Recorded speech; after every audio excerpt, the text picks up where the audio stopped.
Assalamualaikum warahmatullahi wabarakatuh. Halo semuanya. Perkenalkan, nama aku Berlina Puspita Arsari. Aku dari kelas B, NIM aku 1513620002 dari Prodi Pendidikan Teknik Elektronika. Oke, kali ini aku mau membahas atau memaparkan tentang tugas akhir dari mata kuliah metode penelitian, yaitu membuat proposal penelitian. Judul yang aku angkat pada proposal kali ini yaitu prototipe robot pemindah pasien terjangkit penyakit menular berbasis e-copy. Oke, ada 4 bab yang akan kita bahas pada proposal kali ini, yaitu yang bab pertama ada pendahuluan, bab kedua ada tinjauan pustaka, bab ketiga ada teknis pembuatan alat, dan bab yang terakhir yang keempat yaitu ada kesimpulan. Kita bahas dari bab pertama dulu yaitu pendahuluan.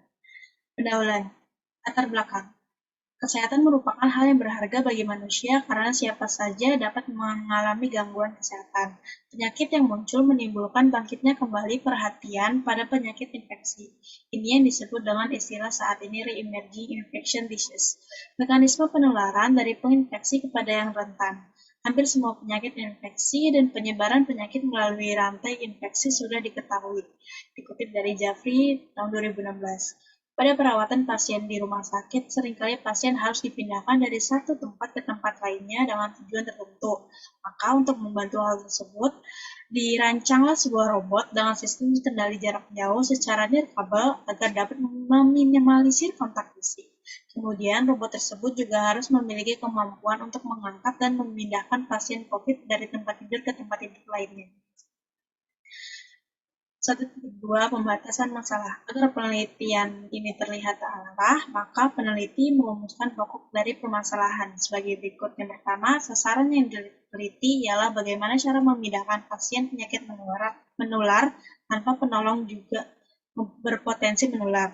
Yang kedua, peneliti juga meneliti bagaimana cara pasien tetap aman dan nyaman ketika dibawa menggunakan alat ini. 1.3 Rumusan masalah. Yang pertama yaitu ada bagaimana cara kita memindahkan pasien yang menderita penyakit menular tetapi kita tidak berpotensi tertular oleh pasien tersebut. Yang kedua, bagaimana cara kita membawa pasien dengan alat ini agar aman dan nyaman. 1.4 Tujuan penelitian. Adapun tujuan membuat karya tulis ini yaitu yang pertama, merancang dan membuat prototipe robot pemindah pasien terjangkit penyakit menular berbasis Internet of Things. Yang kedua, sebagai wadah kreativitas mahasiswa dalam menyalurkan ide di bidang Internet of Things. 1.5 ada manfaat penelitian. Yang pertama, dapat membantu para tenaga kesehatan dalam pemindahan pasien. Yang kedua, menurunkan resiko penyebaran penyakit menular. Yang ketiga, manfaat untuk mahasiswa yaitu dapat belajar lebih banyak dan mengimplementasikan ilmunya dalam membantu lingkungan di sekitarnya. Kita masuk ke bab 2 yaitu tinjauan pustaka. Yang pertama ada komponen proses penyakit menular. Sumber penularannya yaitu ada dari penderita, pembawa kuman, binatang sakit, tumbuhan atau benda. Dari cara penularannya yaitu ada kontak langsung melalui udara, melalui makanan atau minuman. Keadaan penjamunya yaitu keadaan umum, kekebalan, status gizi, keturunan. Cara keluar dari sumber dan cara masuk ke penjamunya yaitu melalui kulit, saluran pencernaan, saluran pernapasan, gigitan, suntikan, dan luka. Yang kedua yaitu ada smartphone. Smartphone adalah telepon genggam yang mempunyai kemampuan dengan penggunaan dan fungsi yang menyerupai komputer. Smartphone merupakan komputer kecil yang mempunyai kemampuan sebuah telepon. Yang ketiga, ada modul Bluetooth HC05. Bluetooth sebuah teknologi komunikasi wireless atau tanpa kabel yang beroperasi dalam pita frekuensi 2,4 GHz unlicensed ISM dengan menggunakan sebuah frekuensi hopping transceiver yang mampu menyediakan layanan komunikasi data dan suara secara real-time antara host-host Bluetooth dengan jarak jangkauan layanan yang terbatas. Yang keempat ada program App Inventor. App Inventor merupakan aplikasi yang dikelola oleh Massachusetts Institute of Technology atau MIT. Inventor ini berbasis cloud yang diakses menggunakan internet browser. Masuk kategori dalam visual programming, AI menggunakan blok voxel yang disusun untuk menjadi rangkaian kode A12. AI2 memiliki tiga bagian utama yang digunakan untuk pengujian. Pengujian bisa menggunakan emulator maupun perangkat sebenarnya. Untuk perangkat sebenarnya bisa dihubungkan melalui jaringan wireless dan menggunakan USB. Yang kelima ada motor DC. Motor DC memerlukan suplai tegangan yang searah pada kumparan medan untuk diubah menjadi energi mekanik. Dalam motor DC terdapat dua kumparan, yaitu kumparan medan yang berfungsi untuk menghasilkan medan magnet dan kumparan jangkar yang berfungsi sebagai tempat terbentuknya gaya gerak listrik.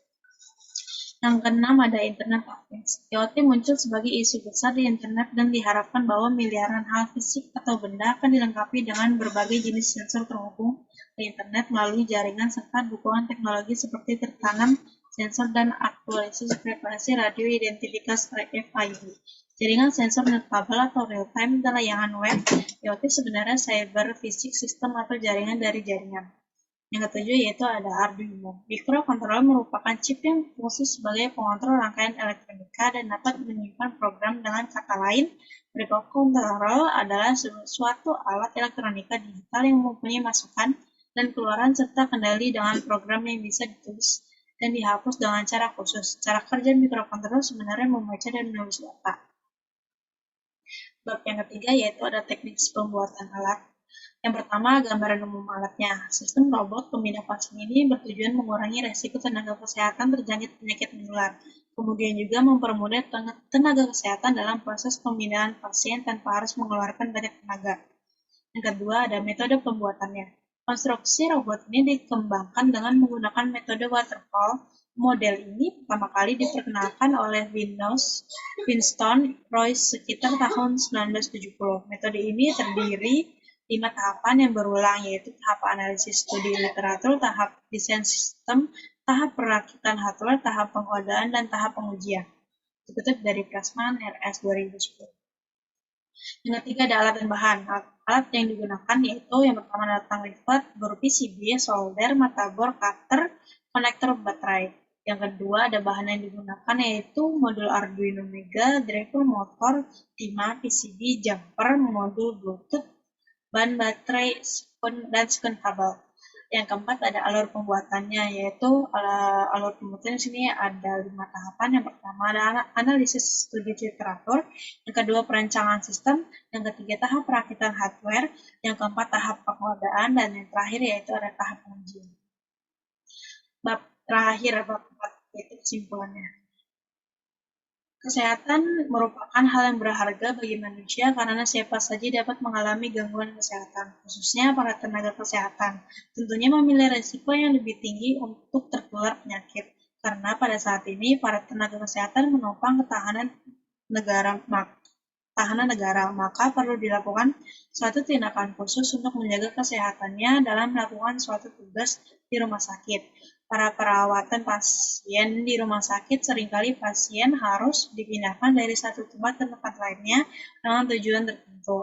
Maka diperlukan teknologi robotika yang dapat dimanfaatkan untuk mengurangi risiko tenaga medis terjangkit penyakit menular.